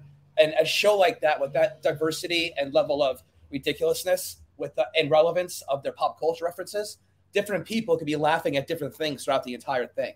Because that's true. Like, I remember one time they made a really funny Tommy Lee joke. I knew the Tommy Lee punchline. I got that joke because I love Motley Crue, and I knew what sort of they're referring to. So I remember cracking up at that, thinking it was brilliant. And my old roommate next to me was like, I don't get what the hell that was. And I like the show would do that. The show would make jokes knowing that only like the Tommy Lee everyone's thing, gonna get it. Like the only reason I know about it is because, from Motley Crue. Like not a lot of people aren't gonna know about that. So I thought that was really bold. In terms of making that is brave. That is brave to be like, don't be too. They're not too broad. Yeah, they would get really specific, and I thought that was brave. And like you're deliberately putting jokes in there that people might not understand, but then when the ones that do get it, they're gonna come back for more and come back for more. You know what I'm saying? Totally. That makes a lot of sense. I think and I think that you're right though. Like, although I'm not sure how it affected Simpsons, I do feel like the Family Guy coming on changed. Like that was it. Like it was the change in culture. It was. And now we take that meta shit so much for granted, but no one was doing what Family Guy was doing back then. It was such a different, and it just appealed to me so much. I was like, oh my God, they're just throwing so much random juxtaposed weird shit. This is so cool. I don't know. I really dug it. Yeah.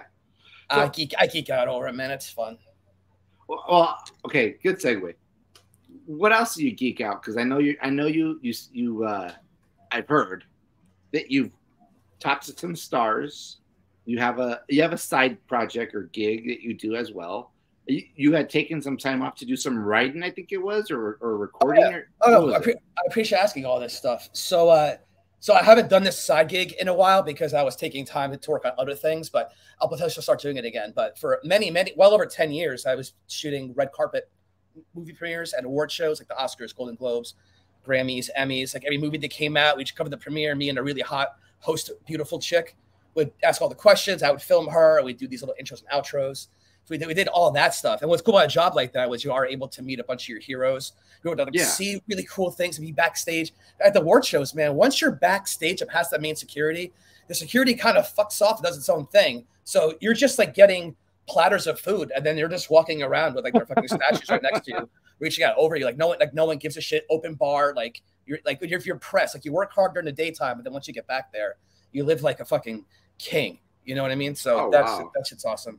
So and like, is it hard to get like a press pass to be able to do that kind of stuff? Or well, I work with you need credentials, right? Oh yeah. And actually, hold on, let me see if I can. This is I only feel old. I have to put my glasses on. Okay, so do you see these right?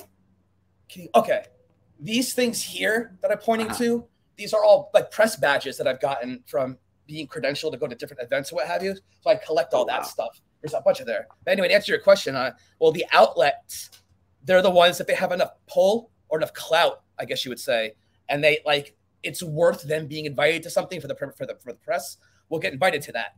So a couple of my outlets, everyone wanted them invited there because they had a good like younger demo fan base, and they wanted the attention. They wanted the so and then also they would let us do the Oscars and all this other stuff because technically we had like a local cable TV show.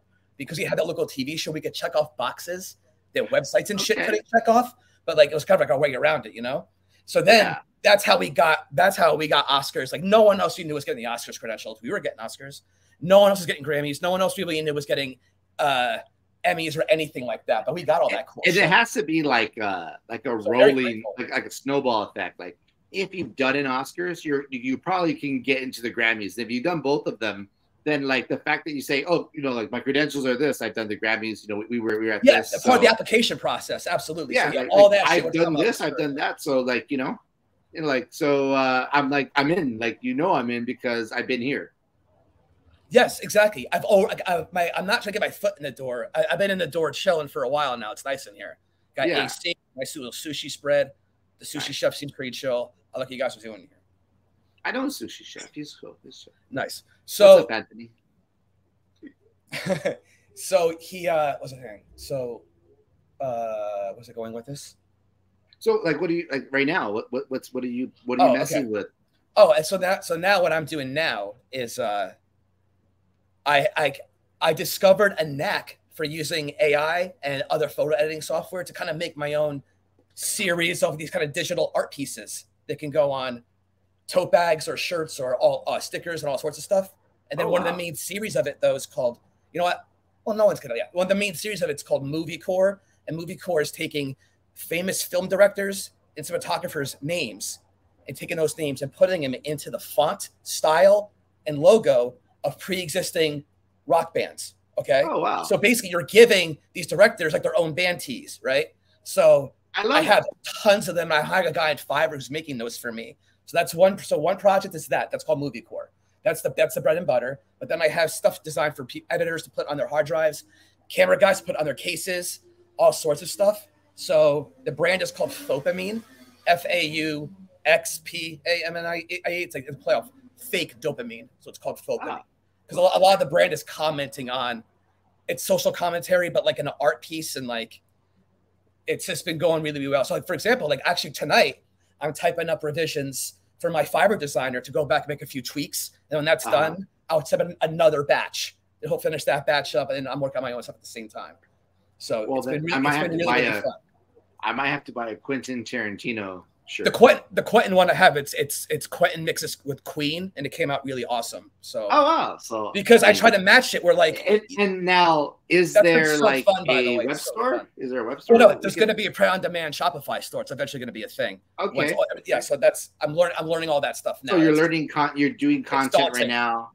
I'm making all the cool shit right now, and I've been working on this to like 3 a.m. every morning for the last year. It's been so much fun. Oh my god! This is my ticket out of paycheck to paycheck. This is my ticket out of debt. This has legs, man. Cool. This has legs, dude. Like I've sent samples of the Movie Core ones to people, and they're like, "Yeah, I buy this." I have a Christopher Nolan one based on Nirvana. That one came out really good. Oh, that sounds awesome. You know what I mean? So like it's like also now the trick is, man, just get eyeballs on it. And every series of designs is also designed to have some sort of viral aspect, virility to it. Or like the viral aspect of the internet can take place with these things. That's a potential way of saying it.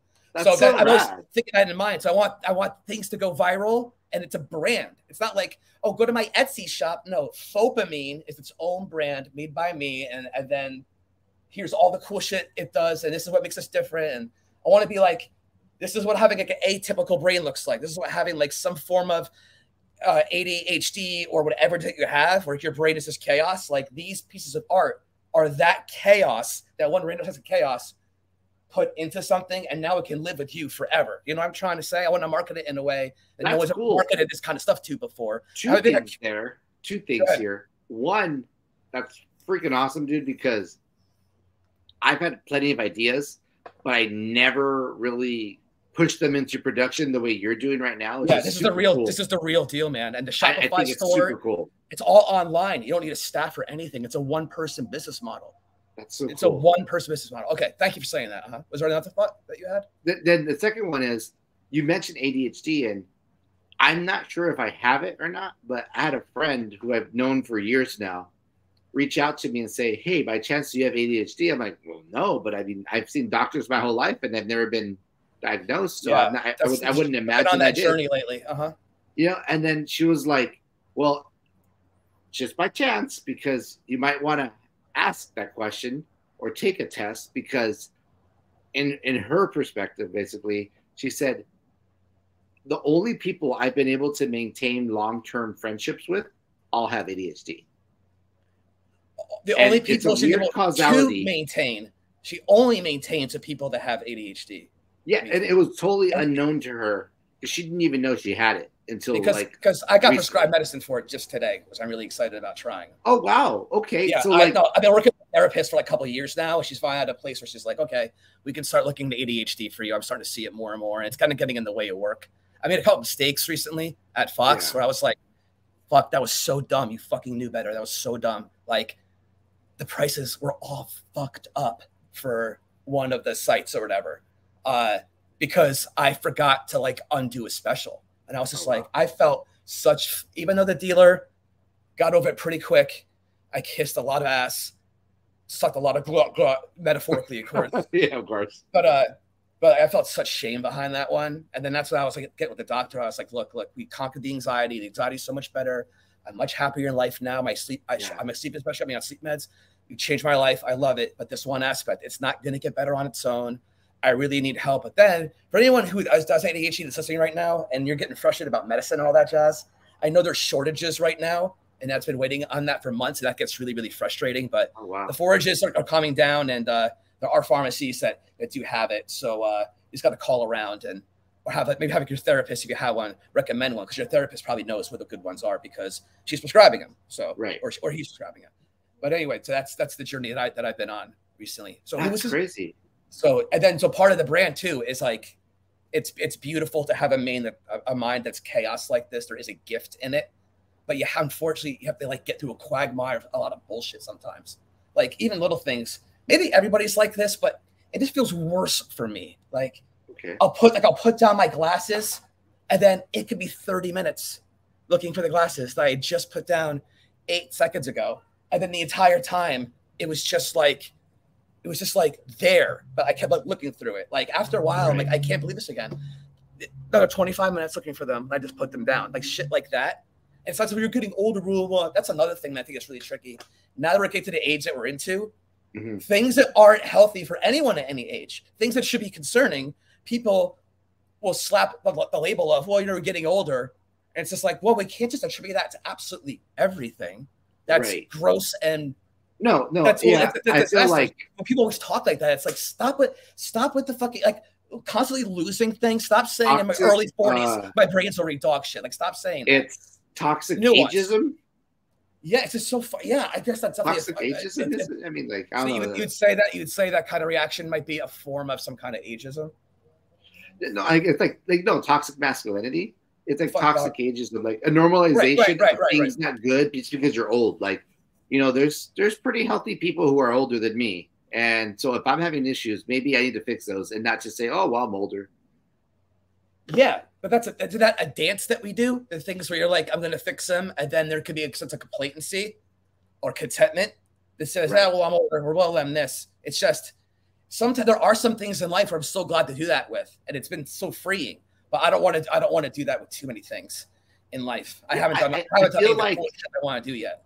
Like I feel like you have to make sure it's still within a healthy realm. Like absolutely. Oh, I don't really care what people think anymore because I'm old now. Like comes with age. Like I don't really. Well, you don't like me. Well, that's okay, man. I don't have to talk to you.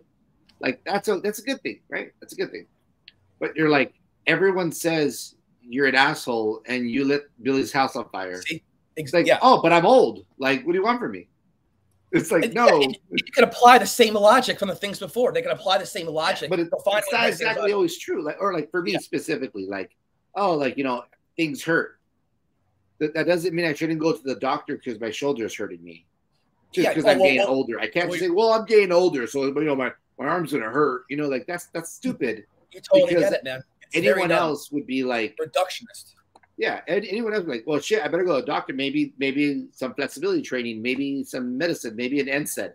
You know, like something will help my shoulder more than me just saying I'm old. And a lot of people are subscribing to that train of thought. So you see guys that like are really not that old and they're really acting and or looking like it, and you're like, oh, well, it's a self-fulfilling prophecy. Yeah, you just like. It's just weird. I guess I do have a thing about aging. It's a little bit weird because I lost my dad when I was 19. He was pretty young when he died. So that like, my sense of death is kind of, it's so sometimes, where am I going with that? The reason why I think that is what? I think that hits harder. I think that hits harder because you have to see something that some people don't have to see. So for a long time. So well, at a young age, you saw it. They don't have to see it for a while, you know, and seeing it so early, it does wake you up to like the finality and how fragile we are. It really does. You know what I mean? And then only a few years later, my grandma, my mom's mom, she passes away. And then that was really tough because the way she died, that's one made me so angry. She went to the hospital for like a heart arrhythmia, like something not a big deal. And she wound up catching one of those fucking many bugs that the hospitals get. Oh, no. And her immune system, and then she died in a hospital all by herself. And I got so mad. I was so mad.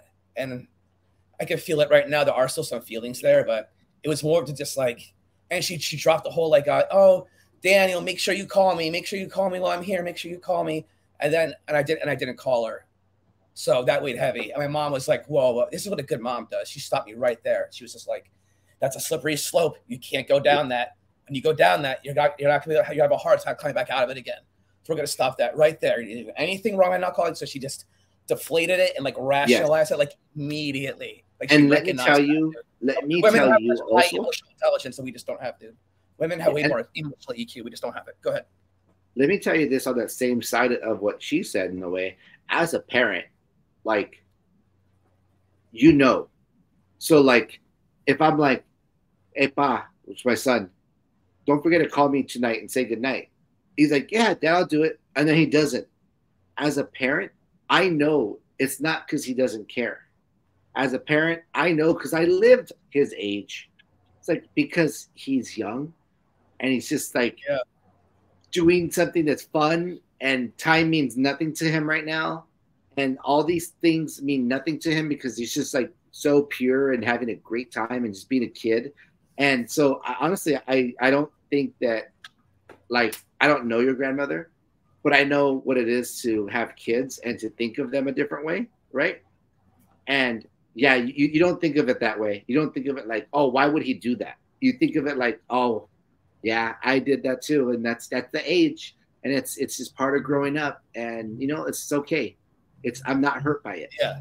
It's not hurtful. It's more like almost like there's a little bit like on your cheek, like you're like, I remember being 20 or 18, you know, like I remember being in high school. Yeah, that's what it is back then. And like I try to be real with my kids, and my wife's really way better at this than I am. Mm-hmm. But like we tell them like, look, you're in high school. You're going to only think about yourself during this time. So you're going to be fighting people. You're going to be fighting yourself because all you can do is think about yourself. And it's actually perfectly healthy and normal. Now we're here to try to help you not get stuck at that point, because what can be good growth from 14 to 18 could be a really big problem if you're 30 years old and still thinking the same way. But it's necessary at one point, and it's completely wrong at another. You have to learn to let it go. You know. Yes, exactly. There's this old, like, real quick metaphor in some books about Buddhism that I read, where it's like, imagine you're on the ship, okay, and the ship sinks, but you're on the life raft, and the life raft is just strong and sturdy enough to get you to coast through the tide and wind up on an island, and then that island has to have a vacation spot on, so you're going to be okay, right? But that raft saves you. The raft would have drowned, would have been awful, so the raft saves you. You don't take the raft and carry it with you on your walk into town. You let it go. It's no longer serving you anymore. Oh, wow. If you kept carrying it, why would you keep carrying that? So you get to the point where you go, I don't need to carry this thing anymore. But so much easier said than done, you know? That's so fucking deep, though. Oh, cool. Thanks. I like that one. That one was like a, wow. You know what I mean? Yeah, I had never heard that one. Shift. Yeah. I had never heard that. That's really, really good. These guys break that shit down. You break it down so simply, the most elegant, simple way, and then it's this profound experience when you really let it all sink in. Totally, why would you? You don't need to carry that with you. You don't. Anymore. Yeah, you don't need to. You know what I mean? So, again, easier said than done. But even the concept of it can be a game changer if you do. Yeah, well, that's the thing, because once you understand the concept, it's a work in progress. Work in progress, absolutely. Where before that, you're holding on to your raft. You're just that you're not going to let go. And now you're thinking, oh, I could let go. Doesn't mean you will, but you're thinking, I actually could let go. Yeah, before you have the thought of I could let go, even before that thought, when you're holding on to it, like, why would I let go? Yeah, exactly. Like, why would I even bother? Like, that thought's going to cross in my head. So there would be, and that'd be a beautiful arc. That arc where you eventually kind of figure it out. So yeah, and I think unknowingly, I think you kind of nailed it earlier, where, like, you said about me that my moving must have made it hard, because although it made me resilient, I wasn't really anchored to anything, and that must have made things hard for me. I think the resilience was a good thing until it wasn't. It was a good thing until it wasn't. It's another, again, so simple. It's the same thing. No, I'm putting it together from your raft. Like, my resilience and my ability to let go of everything instantly was my raft. But at some point, you know, you're going to end up alone with the raft. Yeah. So that's crazy. That's all. Yeah, it's all completely. That's really, really, That's really good. I'm cool, man. I'm really glad. I'm still stuck on it. That's awesome. That's like what I would want every podcast experience to be like. That's great. This is why I do it, man. I do it because, like, I get paid to have people talk to me, and me give them answers. And we have the same job. Right, we have the same job, so you can fully understand that. We're like, no one wants to talk to you at work. Like our business partners, right?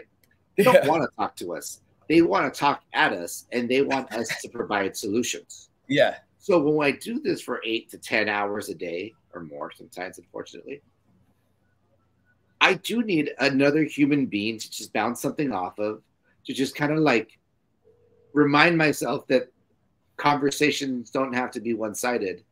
Conversations with strangers or just friends and stuff can actually be very, just kind of let it go where it goes, let it flow where it flows. Like us, we talked about, like, hey, what can we talk about? And honestly, we mentioned a few things, but like, nah, fuck it. The one thing I want to talk about is that one fucking movie. That was it. That's starting off. That's the secret sauce right there. That was the secret sauce. Yeah. So like, and I prefer it this way because this makes it more genuine for me. And I think I'm getting what I want out of it when I can actually just have a real conversation with someone. Perfect. Because you and I both know we don't have a lot of real conversations at work because it's our job to be something. Yeah. Seriously, they're paying for us to be there. Yeah. And you want to do a good job, and like life's better if you're doing a good job. Like it makes everybody's life better. Like it's, you know what I mean. So we're in situations we don't have to worry about that. You know, like I'm not gonna lie, doing this on a day where I didn't work versus doing like one of these on a day where I did work. It is night and day. Like this is nice. Like it's nice out, man. The window open, the air's coming in. I got a fan here too, just in case. It's perfect. That's nice. I might order some. Oh, it's early. I might get some grilled cheese, dude. Grilled cheese? I might order some grilled cheese, man. They're probably going to do that.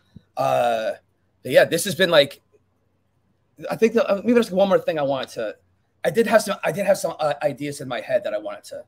Okay. Let me try to get one more out if I can remember. Then I am getting kind of hungry. I might want to, but I want to get let's get one more good thought out at least. One more, yeah, cool? I'm down for that. Is that cool? Okay. Yeah, but I got one first. Oh yeah, no, look, let's introduce one more thought. I want, but I want to connect with your rap thing one more time because I love it. I'm absolutely stuck on it. Okay, no, but two, I think when you were saying the simplicity of it, I think it made me remember one of the things I love about. I mean, and this is one of those things where, again, I'm from a part of time where everything wasn't facts, right? So this may be true, this may not be true, but it's been a true saying for a long time.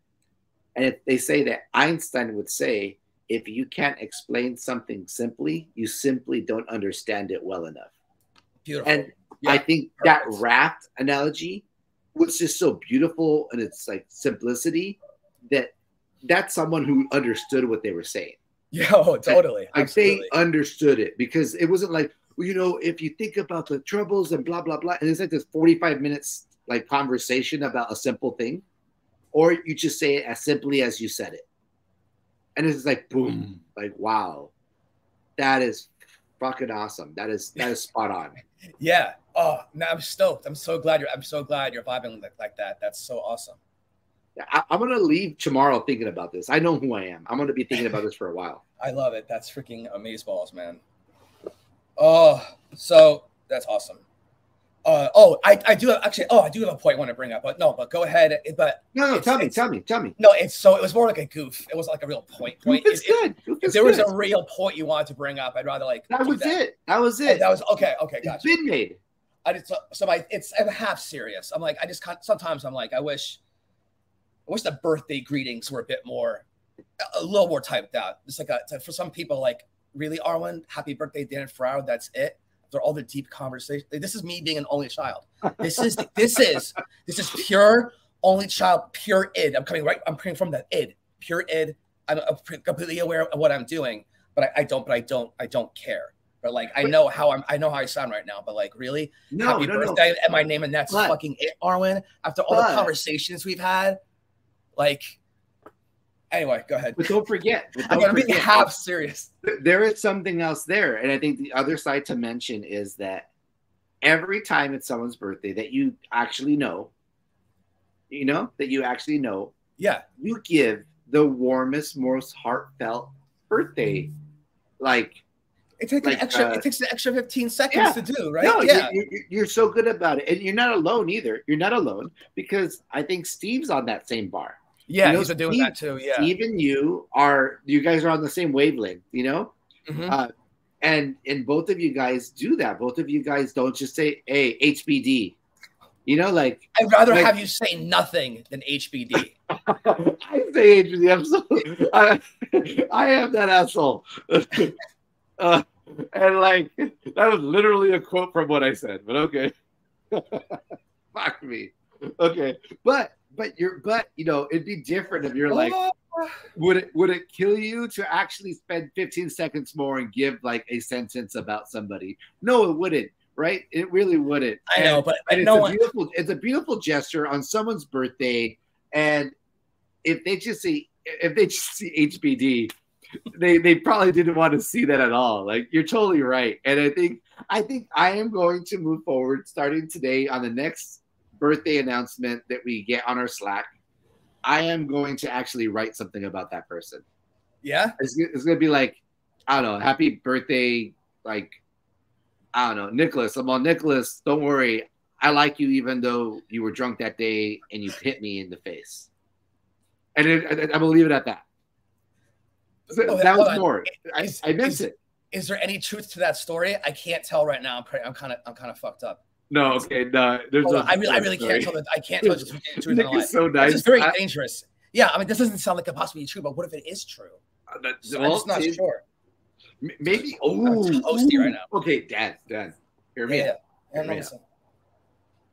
What if instead of writing something heartfelt, I put heartfelt was motivation heartfelt effort into making a completely fun fake story about this. So every random person, I'm like, dude, happy birthday. Like, if it was you, man. Here, I'm gonna do it right now. Oh my God, it's hilarious. Dan, because I had a shitty happy birthday for you. So I'm gonna make up for it right now on the spot. Here we go. Hey Dan, happy birthday, dude. I want to say that I hope you enjoy your day, and I hope it's as fun as that time you and I went to Tijuana and you got kicked by the donkey. Like that. That is so funny. That's a perfect level of like ridiculousness too. It's perfect because there's so many things you can hint with that, but you're not explicitly saying it. It's the perfect, classy off and the hilarious. Top of my head, classy and hilarious. What if that's my new thing? I would love. You know what? No, Dan. That would make you a legend in my eyes. Dan, that's my new thing. Well, every birthday, that's what I'm going to say. I'm going to make up a fake memory of me and that birthday person. That is so brilliant. That's so and I'm not going to tell anybody. It's Only genius. Our 4 viewers are going to know about this and you. It's like an art performance. It's like this ultimate exclusive like art performance piece. Yeah, it's like the most real one because you're like, this is hidden that no one knows is happening. Like people get commissioned like $500,000 to do this from like Sotheby's or some shit, or maybe even like $5 million. Like we could have had a fancy museum commission this as like it's a living art piece. I don't know. I'm just talking completely out my ass. I have no idea what I'm talking about. This is so stupid. I have no idea what I'm talking about. I didn't know. I thought you said the hill of beasts. I'm like, I don't even know what that is. But it's okay. I'm not gonna shoot you down, bro. Fly, bro. Fly, dude. Fly. Oh man. Oh shit. All right, man. I think that's a good place to end it. I think this was so fun, man. The conviction of birthdays, and now my promise to always make a good birthday message. It adds joy. Yeah, it adds joy. People kind of look forward to it. They'll be like, "Oh, what's the thing he's gonna write?" Like it's a fun. It burns 0 calories. Like that's just like I'm more than happy to do it. I just maybe get a little. I got some love. I got a little bit of love. I thought like I adore Arwen. Like I fall in love with her. Like I know she's a man. No. I'm bisexual. No. I'm like romantically in love with her. Yeah. I'm like romantically in love with her, and I don't even try to hide it. Just as in terms of like how I'm just very flirty with her. So I was just like, I know my feelings got a little bit hurt, but that's me looking for drama. I need to feel all the things right now, so I'm looking for things to feel. But you know what though? I will admit, as on the birthday Slack, I don't even look at them, but I look at yours because you actually write something. Yeah, and I'm not going to stop doing for my birthday. Even if it's not for my birthday, I still look for yours to see what you say, and I can give a shit about everyone saying, hey, happy birthday. Oh, I love being able to indulge that like the real inner child part of me though. They're like, I wanted longer messages from these coworkers. I wanted more. I'm like, I'm just going to indulge in that. I'm going to completely fall into it and just indulge in that part of my being that's never grown up. I really hope that my my makeup birthday wish was better. My fake story of us. I hope that one was better than HBD. So let's just hope that like you can take that with you. I might even go back and Slack it right now. That'd be freaking hilarious. And such commitment to the piece, just commitment to the craft. You know what I mean? Yeah, well, I mean, I think you have to respect that shit, dude. You have to respect the craft. Manny, this has been, I think I gotta let you go, and I think I gotta go on Slack and wish you happy birthday with the fake story. And I'm looking forward to like getting to like open it up on my big monitor and like read it. I want to read it properly, so that's gonna be fun.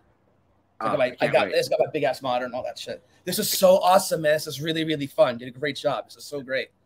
So thank you again. I'm honored. Like I'm flattered that you want to do this with me. It was so fun, dude. No, you were a great guest. It's so fun to have you. Easy to talk to. All the shit that like makes this worth it. You knocked it out of the park, dude. Trying to cover various topics, just like here's a thought about something. Here's a thought about something. Just trying to pack as much in as possible, dude. Any conversation I'm in because of how I am. For sure, it's just so sporadic. It's just like it's never linear. It's not like if they're like, Manuel, can you please talk about one subject for 2 hours? I'm like, fuck that. Like I'm gonna fail.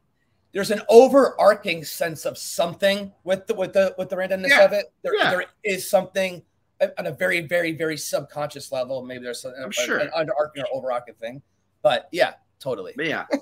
Do you have any like anything you want to shout out as far as like maybe if they want to see your work? I know you're. We're not close to that stage yet. When I'm at that stage yet. Well, yeah, then you know what? Now we know that you got to come back when everything's set up, so we could plug that. And this is stuff for like the guys that have all these camera cases, or people that like decorating their hard drives, or just like love a director so much they want to like celebrate the director as like in a band-t fashion. Like it's all these fun little things that demographics and markets haven't really been given cool shit. A lot of things are too cute. They're really cute. One of the things. Are you gonna do Arlovsky? Am I gonna what? Is his name Arlovsky? He did Tarkovsky. Tarkovsky. Yes. Oh no, I have one with him in a Metallica font. It looks fucking badass. It looks so sick. It looks so sick. One of my favorite directors. I've been working so fucking hard on this thing. So yes, this is like my baby right now. This is my way out to another higher quality chapter of life. I want to elevate the quality of my life in every single aspect, and you need money to do that. And this is something I'm naturally good at. I love doing it, and there's a real product here. There's a real product here. I love it. Well, you're gonna have to come back when that store is open, so we can plug it, man. Yeah, and I'll get all fun kind of discounts and shit like that too. I just want people fucking rocking that stuff out and living their best life. Definitely, awesome, man. Dude, it's so cool talking about it on something. That's so fun. All right, awesome. All right, well, thank you again, man. That was just so rad. This is such a good time. Thank you so much for joining me. And dude, the best. The best. Again, all 4 people listening, thank you for listening. This episode is gonna be a lot better than the last one because it was just me. So you know. I hope you enjoyed yourself. I hope you learned something, and I hope you just tune in again because I like doing it, and I am simple enough to admit that I enjoy it when people listen to it. So take care, and good luck to everyone. Thanks, everybody. Thank you so much.